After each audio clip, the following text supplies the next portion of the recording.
Bonjour à tous, bienvenue pour cette nouvelle vidéo, un blitz niveau 2000, notre adversaire 2181, on va essayer de faire un système de Londres ou un Jobava. E6, donc on s'oriente plutôt sur un système de Londres ici. Ok, un système de Londres plutôt classique. Donc on a directement ce qu'on peut identifier, c'est le fou qui va avoir du mal à sortir, donc généralement il peut tenter de faire du B6, peut-être A6 aussi, ça se fait de plus en plus. Il faut être en capacité peut-être de jouer C4 ici. Donc l'ordre de coups, c'est bien cavalier BD2 ici. Et si on a un petit coup de B6, on pourra éventuellement jouer C4. Ça c'est quelque chose à connaître, ça se développe de plus en plus. Le système de Londres est vraiment populaire, donc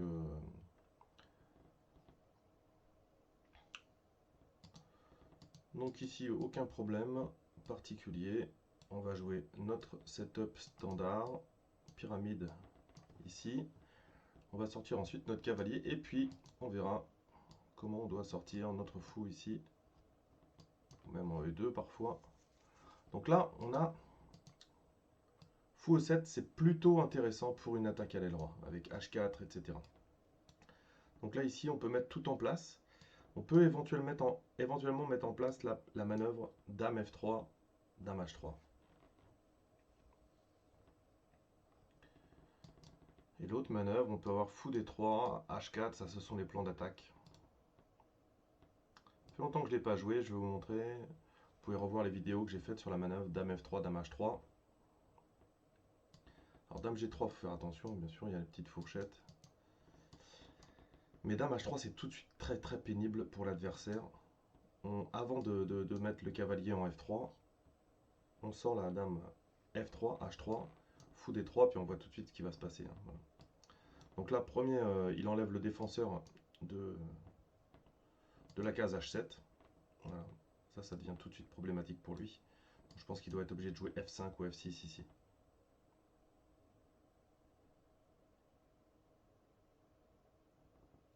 Je pense que F6 est plus correct pour lui pour pouvoir éventuellement échanger ici.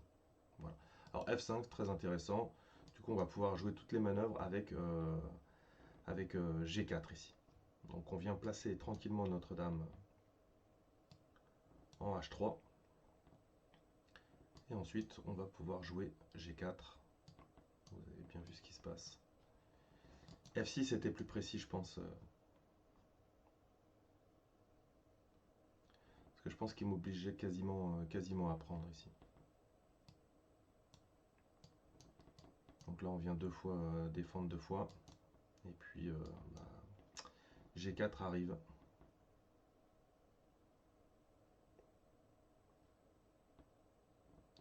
Accessoirement, cavalier G5 aussi. Tapant sur le pion qui fait fourchette. Alors on va voir ensuite ce qu'on fait. Est-ce qu'on prépare avec grand roc? De temps en temps, c'est pas la peine. Est-ce qu'on prépare avec tour G1, G4 ici, et directement on vient mettre la pièce supplémentaire? Ça, c'est aussi une possibilité. On a joué assez vite le plan. Il nous reste 7 minutes. Donc ça, c'est plutôt correct. Donc oui, il avait un problème avec ce fou, mais il ne peut pas le mettre en A6 de toute manière. Donc j'ai l'impression quand même que c'est un peu lent ici. Voilà, deux pièces non défendues, trois pièces non défendues, fou, dame, tour. On est quand même sur son roi. Ok, qu'est-ce qui se passe sur...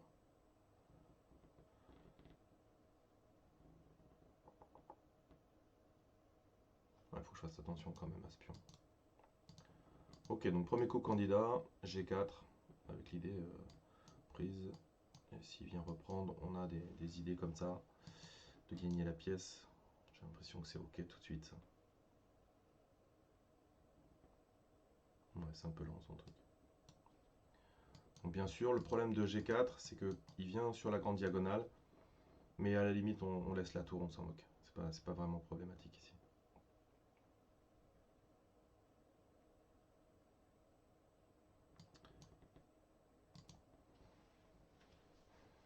Alors bien sûr, la prise, c'est un mat. Donc en fait, ici, on prend pas avec la dame après. On aurait pris avec le fou et on revient. Voilà. Ok, ok. Donc là, il peut pas reprendre du pion, on l'a vu avec la découverte. D'accord. Il est obligé de reprendre avec ce pion. S'il reprend avec celui-ci, on gagne une pièce ici. Ah, les attaques, hein, cette manœuvre dame F3, dame H3, je peux vous dire dans le système de Londres. Ça fait long. Je suis content parce que ça fait. J'ai pas pu la placer souvent. Voilà. Donc revoyez bien les vidéos sur le système de Londres que j'ai fait il y a 2 ans et demi. Il doit y avoir un chapitre sur la manœuvre dame F3, dame H3. Et vous voyez que c'est pas la peine d'apprendre les coups par cœur. C'est plutôt en termes de manœuvre. Voilà. Tour G1 derrière, ça va commencer à faire très très mal, hein.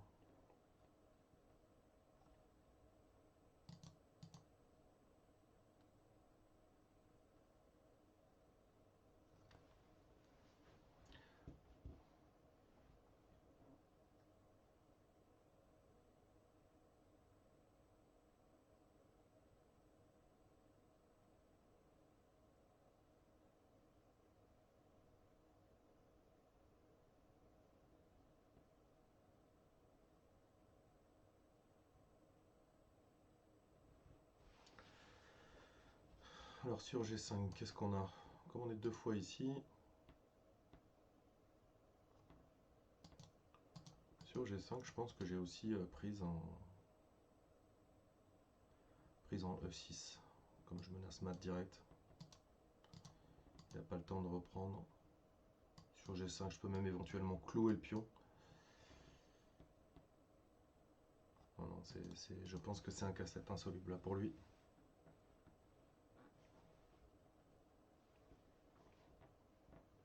Dès que vous voyez dans le système de Londres, dès que vous voyez fou E7, c'est bon signe. C'est bon signe parce que c'est pas très. Ça pose pas vraiment de problème au blanc. Donc vous avez effectivement la manœuvre dame F3, dame H3, mais vous avez également la manœuvre avec cavalier F3, H4 pour se faire un levier et puis ensuite sacrifier sur H7. Donc il préfère plutôt perdre la pièce.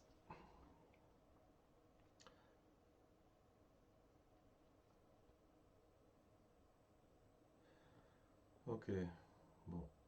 Alors la question c'est est-ce que je me... Alors, je pensais à prendre directement, mais il peut mettre aussi le cavalier, donc on encaisse de suite. Il va falloir faire gaffe quand même à cette diagonale, mais bon, ok, ça pose pas de souci particulier. Maintenant j'ai une petite fourchette de liquidation, on va dire. Est-ce que c'est utile maintenant? Ou est-ce que j'attends un petit peu? Est-ce que ça c'est vraiment dangereux? Oui, parce qu'à ce moment-là, je pourrais plus faire la fourchette. Donc il faut que je la fasse peut-être maintenant. Je garde mes 2 fous et ensuite je fais grand rock ici, je pense. Le vis-à-vis avec la dame, il est sympa. C'est pas quelque chose qui gagne de suite, c'est ça la question. Tour G1. J'aurais possibilité de venir ici. Bon.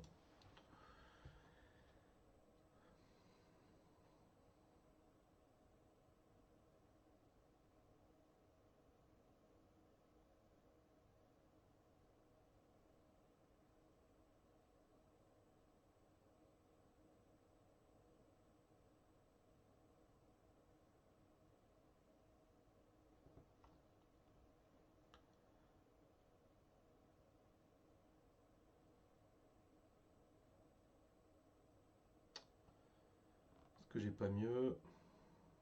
Non, je n'ai pas mieux.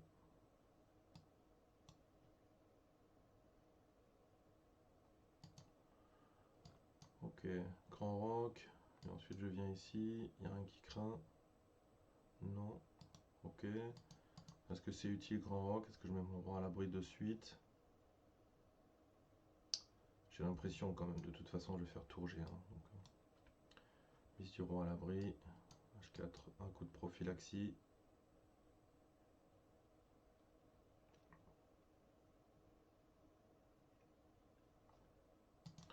Alors maintenant, bah, il faut commencer à regarder un petit peu quel type de mat on veut. On a une attaque forcément sur case noire avec une dame ici, le fou. On a également doublement sur la colonne G, puis on peut se servir du pion H comme levier. Ça, c'est les plans d'attaque, hein.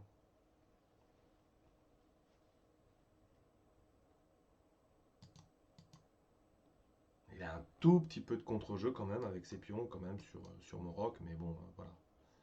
Au fur et à mesure, nos attaques respectives vont un petit peu s'annihiler et puis j'émergerai avec une pièce de plus. Bon, c'est une pièce pour un pion, voilà, c'est ce que je vous disais. Donc ça, c'est bien joué, mais on n'attendait pas moins quand même d'un 2200 quasiment.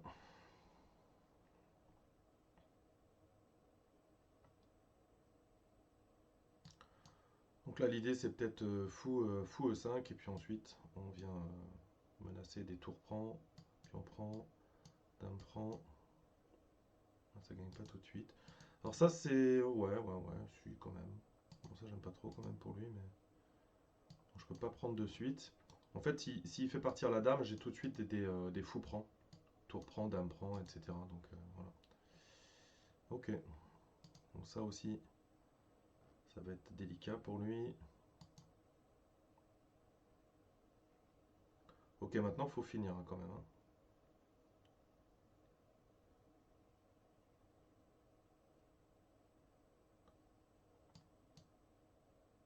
Bon, je recentralise mon fou ici, en mettant en place les menaces que j'ai parlé, mais il y a un double but, hein, c'est-à-dire que je viens aussi défendre C3 par le fou ici.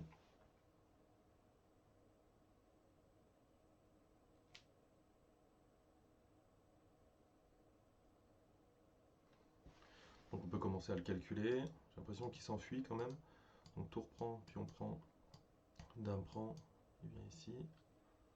Il faut faire gaffe qu'il s'enfuit pas quand même. Donc peut-être d'abord dame H6 et puis ensuite prise, prise. Et là par contre ça mate.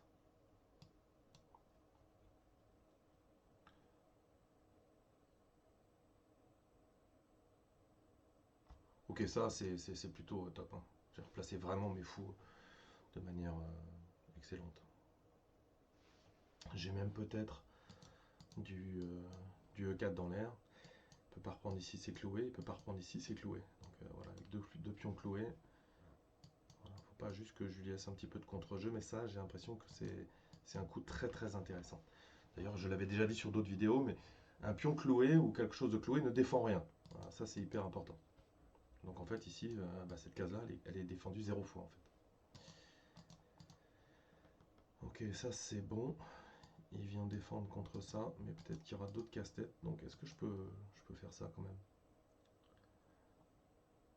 Maintenant, il peut prendre de là quand même.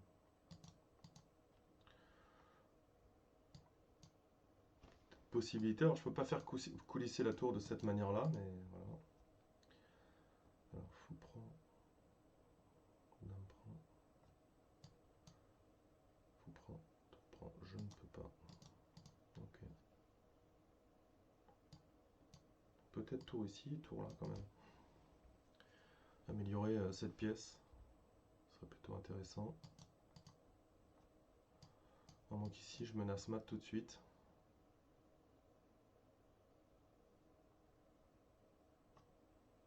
Peut-être qu'ensuite, tout simplement, je viens doubler sur la colonne G. Donc la dame H6, elle oblige quand même à défendre. Tour là, ce serait pas top, je pense.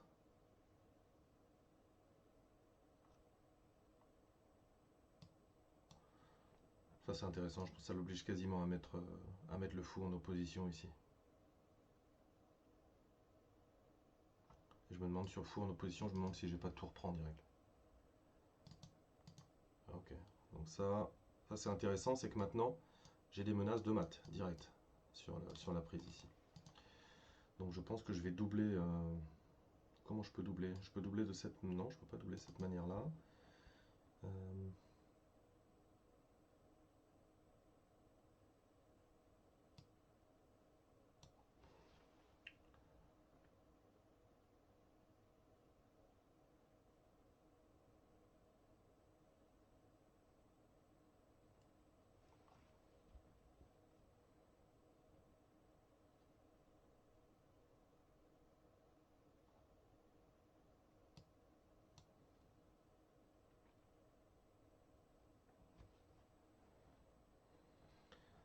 Ok. Ah. Ok, peut-être que je change d'endroit.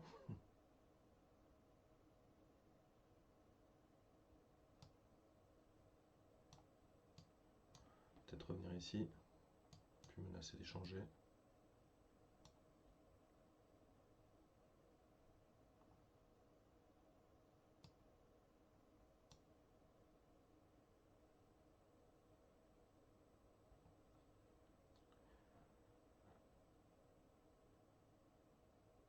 la tour n'est pas en prise, hein, il y a un mat. Il y a mat là, comme on dit. Avec un coussin.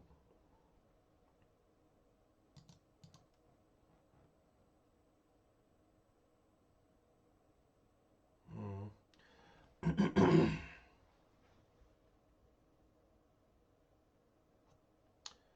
Il a quoi? Il a que... Mais il n'y a pas grand chose.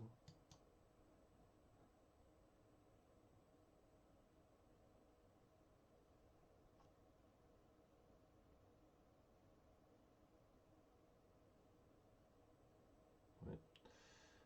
Ok. Donc maintenant il faut retirer le vis-à-vis. J'ai ça en prise. Est-ce que je peux prendre dame prend, tour prend, fou prend. Ok. J'ai des petites, un petit truc sympa ici.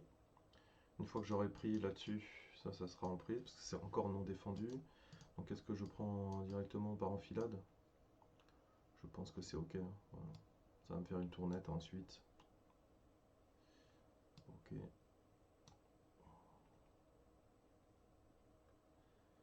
Est-ce que j'ai pas mat? J'ai un petit truc intermédiaire. Non, la dame sera attaquée. Je prends de suite. Alors ça va vous surprendre de temps en temps sur des coups qui paraissent évidents, mais j'ai décidé que je ne jouais plus les coups évidents. Parce que les points à prendre, ils sont justement dans les points surprenants que votre adversaire n'a pas forcément vu, quoi. Donc, donc je pense que ça c'est important. Est-ce que échec ici il est plus important que celui-là? Non, je pense pas.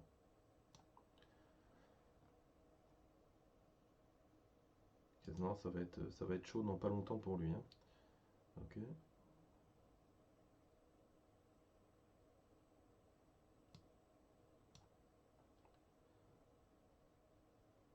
Les taux se referment. Il est pas mal celui-là. Bon, la partie finit bien. Bon, une belle partie, hein, franchement. On va voir ce que ça donne tout de suite à l'analyse. Bon, alors le diagramme est plutôt joli, mais bon, voilà, il y a une petite dent ici. Il y a une petite dent et sur quelque chose que bah, j'avais pas vu et que j'ai rarement vu, enfin rarement anticipé. Voilà, donc bah, encore très intéressant pour l'ouverture. Donc on voit ça tout de suite. Bon, 95% de précision, c'est après j'ai été chirurgical, mais de l'ouverture, c'est assez intéressant. Et de voir qu'elle a été jouée aussi par quelques grands maîtres. Je vous montrerai tout ça. Ok, donc ici, jusque-là, pas de problème. L'ordre de coups, hein, je vous l'ai dit, il est hyper important parce que maintenant, dans ce genre de situation, on peut avoir. Je sais que ça s'est joué aussi, voilà, de temps en temps. Voilà. Et puis ouais, il se débarrasse tout de suite de son fou. Alors il revient, mais cavalier B, voilà, ça c'est des plans. Bon, les blancs sont toujours mieux, mais voilà, ça c'est, on a de plus en plus de plans comme ça. Alors que si, regardez juste, je vous montre, si là, il fait B6, qu'on vient par exemple, donc là par exemple, dame F3, c'est trop drôle, c'est déjà correct. Cavalier F3 ici, sur fou A6, on peut éventuellement jouer C4. Voilà. Pourquoi? Parce qu'on y est avec le cavalier et fou. Donc ici, dans cette configuration, c'est peut-être pas forcément le meilleur, mais voilà. Et puis, bien sûr, lui, il faut qu'il fasse attention de temps en temps si vous faites votre pyramide normale. De temps en temps, ils se prennent les pieds dans le tapis comme ça. Et il ne faut pas oublier une petite tactique avec ces trois. Cette dame, ça ramasse des choses ici, ça ramasse des choses là, ça ramasse des choses là, et sur toute la rangée. Ça, c'est les tactiques qu'il faut absolument faire attention. Bon, là, dans la carocane, dans la pondiani, dès que ces trois est joué, c'est des manœuvres qui sont difficiles de temps en temps à voir quand on joue rapidement. Vous voyez, c'est Sarine, c'est Nial, c'est Bacro, c'est Eric Prier, c'est bon, voilà, là on est dans les méandres du système de Londres joué par les pros ici, hein. Cavalier C6, et voilà. On amène, il challenge rien du tout au niveau du cavalier en E5. Donc on commence à avoir toujours quelques parties à 2003, des maîtres et des candidats maîtres. Ici, partie de Wei Wei et puis de Wesley So. Ponomaryov avec les blancs, voilà. Donc ici, dame F3, voilà, cette manœuvre, elle est assez intéressante. Voilà. C'est une manœuvre d'attaque. Ici, fou D3 de suite, c'est sûrement, comme je vous l'ai dit, plus intéressant avec H4. C'est ce qu'on peut avoir, par exemple, je sais pas. En fait, on voit qu'il a tout de suite des problèmes. Mais sur cavalier D7, prise, fou prend. Et puis, on peut, à ce moment-là, de nouveau arriver avec la dame en F3. Donc, bon, pensez-y en tous les cas. Dame F3, ici il prend. Non, c'est pas ce que j'ai joué ici. Et puis là, en fait, je joue mon fou D3 habituel. Et ici, c'était G4 maintenant qu'il fallait jouer. Parce qu'ici, sur H3, eh bien, il peut faire une contre-attaque. C'est-à-dire que C4, cavalier C5, avec la mise du cavalier ici, ça, je la connais, je l'ai assez fréquemment. Mais combiné avec G5, qui était le coup ici, bah non, je la connaissais pas. Et on comprend le but. Alors, bien sûr, il se découvre. Mais en fait, bah, je peux plus jouer G4. Et donc là, il arrive avec cavalier C5. Il faut que j'essaye quand même d'ouvrir les lignes, F4, etc. C'est pas simple du tout. C'est pas simple. Voilà. Donc non, ça, du coup, j'ai pas du tout anticipé cette contre-attaque. J'ai anticipé les contre-attaques F6, F5, mais pas, voilà. Alors là, F6, Dame F3, qu'est-ce que... Ouais, c'était la même chose. Je pouvais quand même. Je pensais qu'il pouvait pas... Non, bah non, je suis bête. N'importe quoi. Ouais, non. F5, c'est obligatoire. Une fois que j'ai la dame en H3. Ok, ok. Et donc là, c'était G4 de suite. Et ce qui est intéressant, c'est de voir que maintenant G5 ne fonctionne plus avec un coup excellent. On laisse le fou, on prend le cavalier, puis en tour G1 va arriver, quoi. Cavalier prend, fou prend, superbe tactique ici. Roi G7, dame G5, l'arrivée de la tour. Fou prend, grand roc, et puis on va même mettre une deuxième pièce. Donc ça, une tactique. Je vais peut-être le rajouter dans le, dans le fichier de mes combinaisons tactiques sur le système de Londres ici. Et s'il commence par C4, fou C2, et qui fait G5, on a la même chose, prise. Prise. Ouais, je pouvais prendre ici, mais tour G1 d'abord, et ensuite je pousse, oui. Et là, le fou, si je le mets ici, tour G7 avec la dame qui va en H5. Donc ça, c'était vraiment excellent. Des modèles d'attaque des modèles d'attaque classiques. Donc très très intéressant. En tous les cas, pour moi, de mon point de vue, il faut vraiment que je fasse attention à cette contre-attaque G5. Donc dame C7, voilà, ce vis-à-vis, il est déjà mortel. Donc il faut bien sûr contrôler deux fois. J'enlève ça. Il faut bien sûr contrôler deux fois. G4, ça c'est le plan habituel.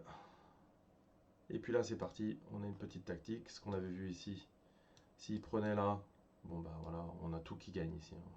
Donc il n'y a pas de souci. On arrive avec la tour. Donc il se décide quand même à jouer la position avec la pièce en moins. Donc E6, prise, prise. Donc là on va regarder par rapport aux coups les coups candidats. Donc ici j'étais un peu tergiversé, mais ça c'était le bon coup candidat. Prise, prise. Et suite, grand roc. Donc là, on met le roi à l'abri. Dame G2, je ne l'ai jamais eu dans le scope, honnêtement. Tour G1. Ah, il propose même directement fou E4. On a parlé que c'était tout était cloué. Effectivement, ça revient là-dessus. Je l'ai vu un peu tard, cette idée-là. Cette idée. Et vous voyez ce que je vous disais, quand il faut regarder s'il n'y a pas des coups. J'ai joué ce coup évident parce que ça garde, bien sûr. Mais c'est dans les coups surprenants, voilà. Là, c'est typiquement, c'est là qu'il faut aller chercher les points aux échecs. Bon, j'avais déjà une pièce de plus, donc c'est pas de problème. Mais je pense qu'il faut vraiment être précis. Il faut vraiment être précis. Et même tour G6, j'en avais parlé. Tour G6 quelques fois. Et voilà. Et ici, de nouveau fou E4. Complètement dingue. Complètement dingue. Bon, et ici, ça garde quand même plus 7. Donc on est OK, mais voilà. Donc là, voilà, très très très bon coup. À la fois d'attaque et à la fois de défense. Donc la prise ici, bah ça, je savais que mon avantage avait augmenté. On a un petit pion qui est quand même dans les choux ici. Donc tour E6, dame E6. Tour ici, j'en ai parlé. Hein, voilà, mais je vais être plutôt sur H6. Tour H7. La tour. Et puis là, c'est pas mal. J'ai pas pensé, donc je reviens. Il revient. Ok. Et là, je reviens finalement F4 qui était le bon coup. Et puis là, il vient attaquer. Et le problème, c'est qu'il y a une menace de mat en 1. Et ici, j'encaisse la dame. Qu'est-ce qu'il trouve, l'ordi, lui? Qu'est-ce qu'il fallait qu'il joue? Ouais, qu'il sacrifie, voilà. Bon, ok. Ok, ok. Il préfère... bah oui, parce qu'il va mourir de toute façon. C'est vrai que là, il me la donne pour un... Il donne que la qualité. Ah non, il donne une tournette dans les deux cas. Bon, ok. Mais c'est vrai qu'après, il se retrouve dans les méandres. Fou à 4. et puis mat ici, plutôt joli comme on l'a vu dans la partie. Donc très intéressant d'un point de vue pédagogique, parce que vous avez cette manœuvre dame F3 et dame H3, et ensuite comment ouvrir les lignes sur F5, ça c'est très intéressant. Élimination du défenseur de la case H7, donc fou D3 tout de suite, il comprend ce qui se passe, F5, et ensuite c'est G4, et G4 il fallait le jouer dès maintenant, parce qu'après F3, ici il pouvait jouer G5, et je ne peux plus pousser. Bon, j'ai encore un peu de jeu, hein, voilà. Et puis lui, forcément, son roi est affaibli, mais voilà, s'il est précis, il doit prendre l'avantage dans cette position. Alors, on me dit souvent, voilà, le système de Londres, voilà, mon adversaire 2181, ça représente sûrement dans les 2000, je sais pas, Blitz, Bullets 2140. Donc, bon, voilà, on a quand même un joueur vraiment qui doit être aux alentours des 2000, je pense, over the board, comme on dit. Voilà. Merci d'avoir suivi cette vidéo. N'hésitez pas à consulter le site internet www.chesstrainer2000.com. Retournez voir les vidéos sur le système de Londres que j'ai fait il y a 2-3 ans, sur les manœuvres. Voilà, elles sont extrêmement importantes. Plutôt que de se souvenir par cœur, s'il fait ci, je fais ça, s'il fait ci, je fais ça. N'hésitez pas à regarder plutôt les manœuvres et essayer de les répéter au sein de votre partie. Et puis à chaque fois, à chaque débriefing de partie, regardez comment cette manœuvre elle a été. Là, pareil, j'ai identifié quelques petits éléments tactiques que je vais mettre dans une base de données de combinaisons tactiques que je vais mettre dans le système de Londres. Voilà, n'hésitez pas à faire ça lorsque vous analysez vos parties. On a justement Stockfish qui est un correcteur tactique hors du commun, bien sûr, vu qu'il calcule à la vitesse de la lumière. Allez, soyez courageux, travaillez bien et à bientôt. Ciao, ciao.